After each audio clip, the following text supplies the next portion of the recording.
Cheruthuruthy Vettikkattiri KJM ഓഡിറ്റോറിയത്തിൽ നടന്നിരുന്ന പള്ളം സ്വദേശിയുടെ വിവാഹ സൽക്കാരത്തിനിടെയുണ്ടായ സംഘർഷത്തിൽ പോലീസ് ലാത്തി വീശി. പോലീസുകാർ ഉൾപ്പെടെ 5ഓളം പേർക്ക് പരിക്കേറ്റതായാണ് റിപ്പോർട്ട്. നിരവധി ആഡംബര കാറുകളിൽ വരികയായിരുന്ന കല്യാണ ടീം വെട്ടിക്കാട്ടിരി മണ്ഡപത്തിന് സമീപം റോഡ് ബ്ലോക്ക് ചെയ്യുകയും ആംബുലൻസ് അടക്കമുള്ള വാഹനങ്ങൾ കടത്തിവിടാതെ കാറിന്റെ ബോണറ്റ് തുറന്ന് നൃത്തം ചെയ്യുകയും ചെയ്തതിനെ തുടർന്ന് നാട്ടുകാർ ചോദ്യം ചെയ്തതോടെയാണ് അടിപിടിക്ക് തുടക്കമായത്.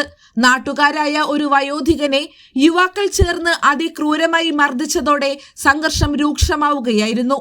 വിവരമറിഞ്ഞ് സ്ഥലത്തെത്തിയ ചെറുതുരുത്തി പോലീസ് ലാത്തി വീശി. സംഘർഷത്തിലേർപ്പെട്ട നാട്ടുകാരും യുവാക്കളും പരസ്പരം കല്ലേറ് നടത്തിയതിൽ പോലീസിനും പരിക്കേറ്റിട്ടുണ്ട്. ശനിയാഴ്ച ഉച്ചയ്ക്ക് 12 മണിയോടെയാണ് പ്രശ്നങ്ങൾക്ക് തുടക്കം കുറിച്ചത്. നിരവധി വാഹനങ്ങൾ പോലീസ് കസ്റ്റഡിയിലെടുത്തു. വൈകിയും ആളുകൾ പൂർണ്ണമായി ഒഴിഞ്ഞു മാറാത്തതിനാൽ മണ്ഡപം ഇപ്പോഴും പോലീസ് കാവലിലാണ്.